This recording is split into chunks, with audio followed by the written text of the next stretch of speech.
오늘 우리에게 주신 하나님 말씀은 누가복음 7장 17절에서 21절까지 말씀입니다.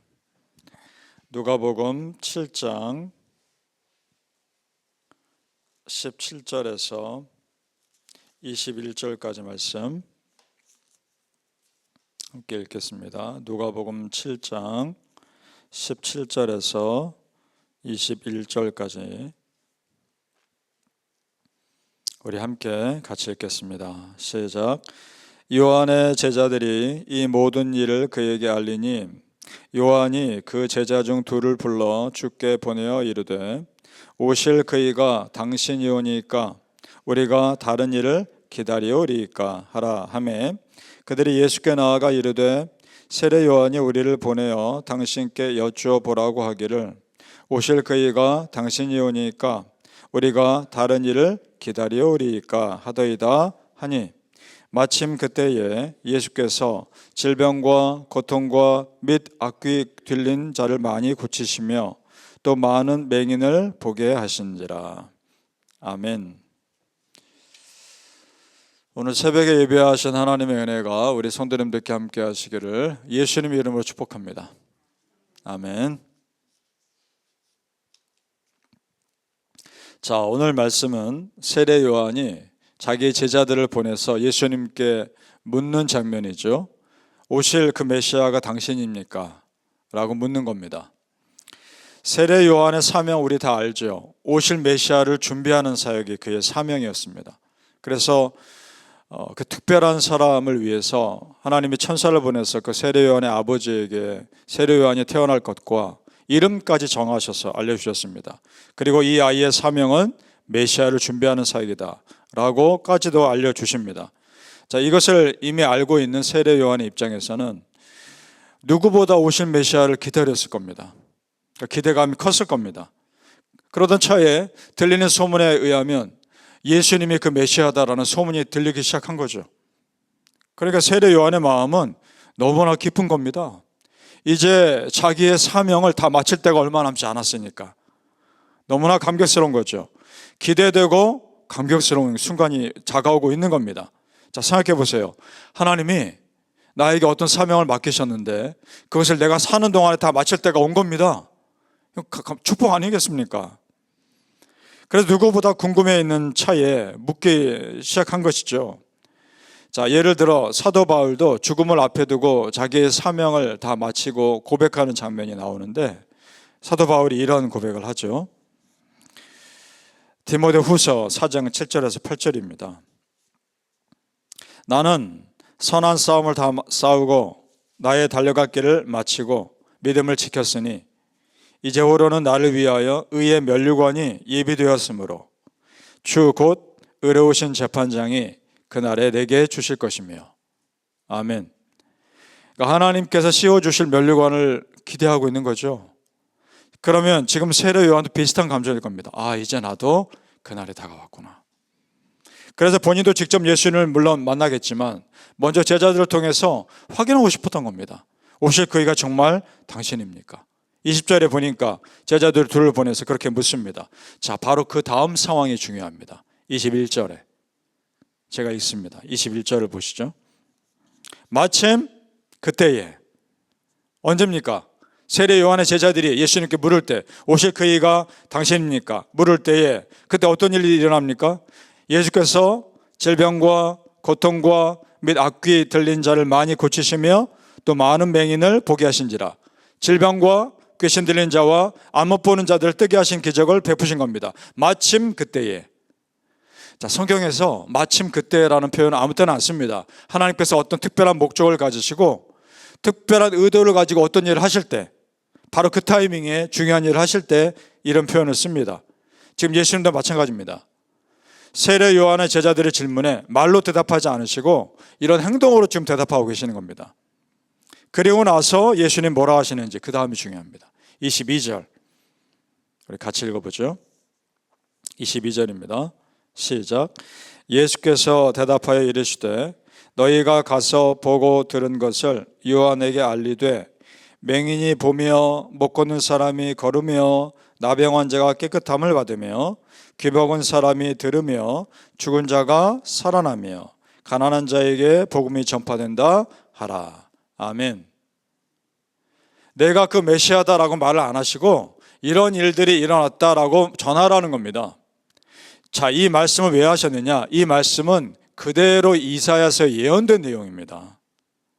이사야 선지자를 통해서 예언된 메시아에 대한 예언을 지금 예수님이 그대로 되풀이하고 계시는 겁니다. 그러니까 지금 이렇게 말씀하시는 거죠. 자, 봐라. 이사야 선지자를 통해서 예언된 메시아의 예언이 나 예수를 통해 지금 그대로 되고 있지 않느냐? 또 다른 무슨 증거가 필요하겠느냐? 그 말인 겁니다.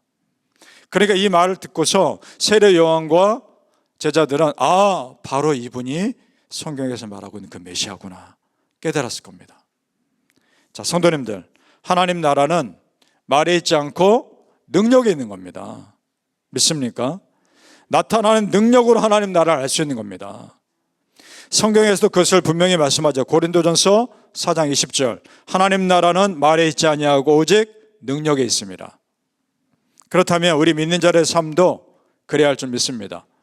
예를 들어 어떤 사람이 아무리 하나님의 능력은 말씀과 기도를 통해 나온다 100번을 말해도 내가 직접 말씀을 읽으셔야 하는 겁니다. 내가 직접 기도해야 하는 겁니다. 여러분이 직접 하나님의 능력을 삶에서 체험하셔야 하는 겁니다. 믿습니까? 그래야 그게 내 능력 되는 거 아닙니까? 우리 예수님은 자신의 삶으로 말씀을 보여주신 분입니다. 십자가의 죽으심으로 구약 성경에 예언된 어린 양 제물을 직접 되셨고, 그리고 그 죽음에서 부활하심으로 하나님께서 구약 성경을 통해 약속하신 구원의 길을 직접 보여주셨습니다. 삶으로 말씀을 보여주셨습니다. 사랑하는 성도님들, 우리가 믿는 이 성경 말씀이 말씀으로만 끝나는 것이 아니라 내 삶에 능력된다는 것을 정말 믿으시기를 예수님 이름으로 축복합니다. 아멘.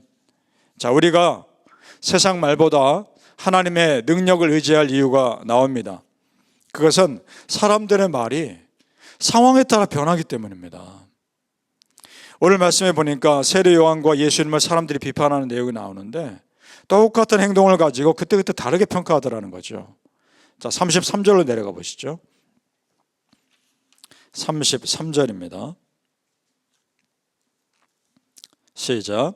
세례 요한이 와서 떡도 먹지 아니하며 포도주도 마시지 아니하며 너희 말이 귀신이 들렸다 하더니. 자, 세례 요한이 광야에 살면서 떡과 포도주를 먹지 않죠. 멀리하죠. 그러니까 세상의 편안하고 호화로운 생활을 떠나서 광야에서 메뚜기와 석청을 먹었다고 되어 있습니다. 석청은 광야에서 나는 꿀입니다. 그걸로 영양분을 보충하며 살았죠. 그러니까 나름대로 절제된 삶을 살면서 거룩한 영성을 지키려고 노력했던 겁니다. 그런 세례 요한을 보면서 사람들이 이렇게 비판합니다. 저 사람이 귀신 들렸으니까 광야에서 저렇게 산다라고 비판합니다. 자, 그런데 그 다음 절을 보시죠. 34절에 보니까 예수님을 또 비판하며 이렇게 말합니다. 시작. 인자는 와서 먹고 마시매 너희 말이 보라 먹기를 탐하고 포도주를 즐기는 사람이요 세리와 죄인의 친구로다 하니. 자, 보셔요. 예수님이 오셔서 먹고 마시는 것을 보면서 이번에는 예수님이 먹기를 탐하는 자라고 비판합니다. 그럼 어떻게 하란 말입니까? 어떠한 기준 없이 비판을 위한 비판이고, 그죠? 예수님과 세례 요한이 싫은 겁니다. 상황에 따라 변하더라 이 말입니다. 자, 바로 이것이 우리가 사람들의 말에 휩쓸리지 말아야 할 이유입니다. 성도님들, 우리를 평가하고 비판할 수 있는 분은 오직 하나님밖에 없습니다. 사람들이 그러니까 나에게 뭐라 하든 그것에 지나치게 마음 쏟고 힘들어할 일이 아니라는 겁니다. 내가 얼마나 말씀의 기준에 분명히 서 있으려고 노력하느냐가 그것이 훨씬 중요한 겁니다. 그래야 사람들의 말에 휩쓸리지 않는 겁니다. 그래서 예수님도 바리새인, 서기관들, 종교 지도자들이 그렇게 비판해도 끄떡하지 않으셨던 겁니다.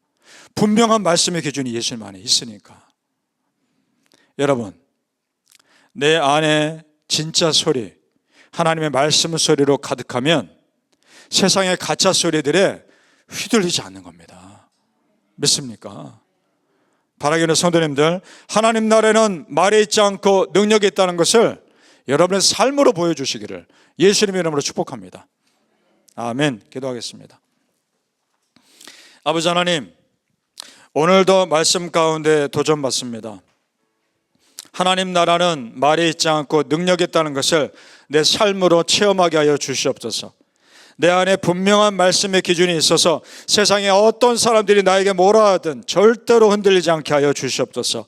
나는 예수님 사랑하고 있고 하나님은 나를 온전히 사랑하고 계시고 내가 그 은혜의 테두리 안에 있다는 분명한 믿음의 기준 가운데 사단이 나를 어떻게 넘어뜨려 하든 절대 무너지지 않게 하여 주시옵소서. 그 분명한 믿음 가운데 세상 앞에 오늘도 당당하게 서며 자신감 있게 살아가게 하여 주시옵소서. 감사하며 예수님 이름으로 기도합니다. 아멘.